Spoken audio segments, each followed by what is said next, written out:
5분 메시지, 오늘은 찬양에 대해 살펴보겠습니다. 여러분, 찬양은 경배의 실천적 행위 중 최고 으뜸이지요.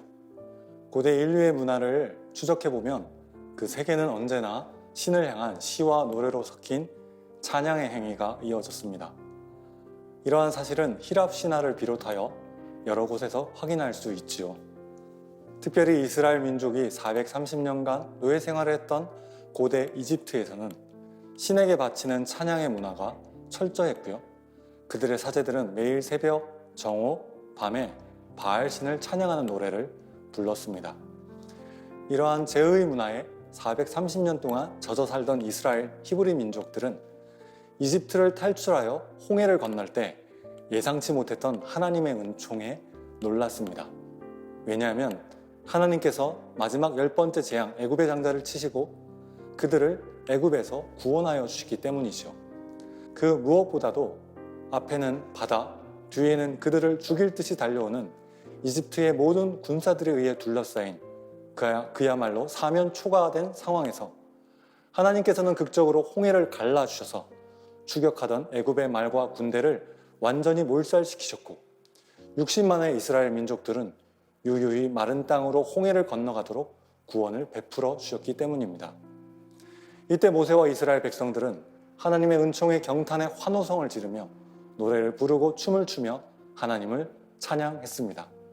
그리고 이때 불렀던 출애굽기 15장의 찬양은 가장 아름답고 표변이 되는 기록으로서 하나님을 찬양하는 이스라엘 민족의 가슴에 깊이 자리 잡게 되었습니다.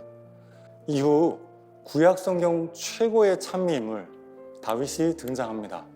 다윗은 왕으로 등극하자마자 하나님의 언약궤를 평안히 안치한 후 그곳에 찬양할 레위인을 약 4,000명을 임명하여 33년 동안 24시간 365일 쉬지 않고 하나님을 찬양하게 하였습니다.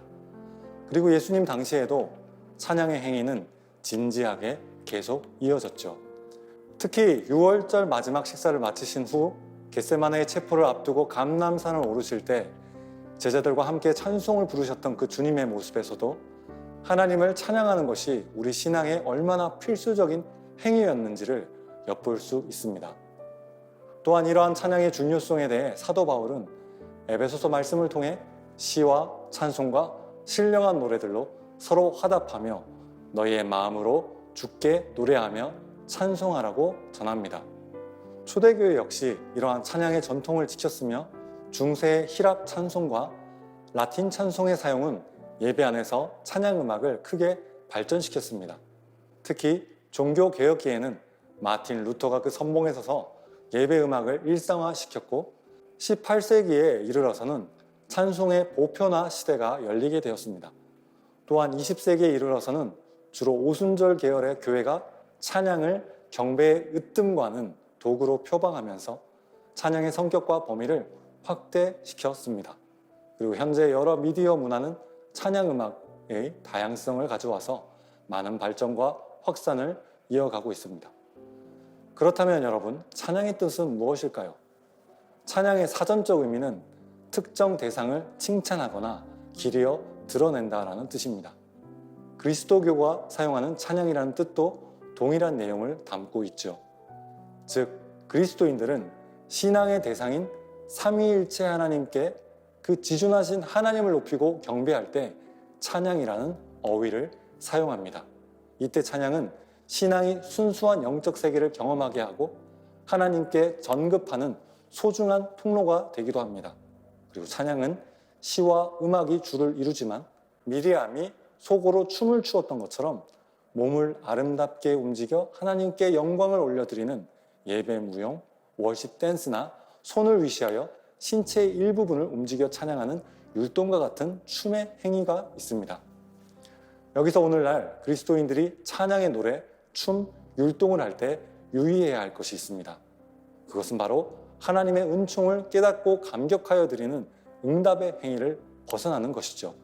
최근에 우리의 예배 현장에서 찬양의 행위가 흥겨운 분위기를 형성시키는 데 사용되고 인간의 감정을 자극시키고 즐겁게 하는 도구로 변질되는 사례를 쉽게 볼 수 있게 됩니다. 즉, 하나님이 받으셔야 할 경배의 행위가 인간의 감성을 자극하여 기쁨을 향유하는 방편으로 잘못 사용되고 있는 것이죠. 여러분, 이것은 심각한 과오입니다. 따라서 출애굽기 15장의 모세와 미리암의 찬미, 하나님이 홍해를 가르고 자신들을 구출시킨 전무후무한 대사건을 보면서 그 은총에 감격하여 보여주었던 모세와 그의 백성들의 찬양 의식, 그리고 노래와 춤이 우리의 찬양의 모델이 되어야 합니다. 무엇보다 나 같은 죄인 살리신 그 은혜가 놀라워서 감격하고 경탄하는 심성과 자세가 올곧게 살아 있어야 합니다. 따라서 신실한 그리스도인들이 드리는 찬양의 행위는 언제나 깊은 신앙의 승화의 세계를 추구해야 할 것입니다.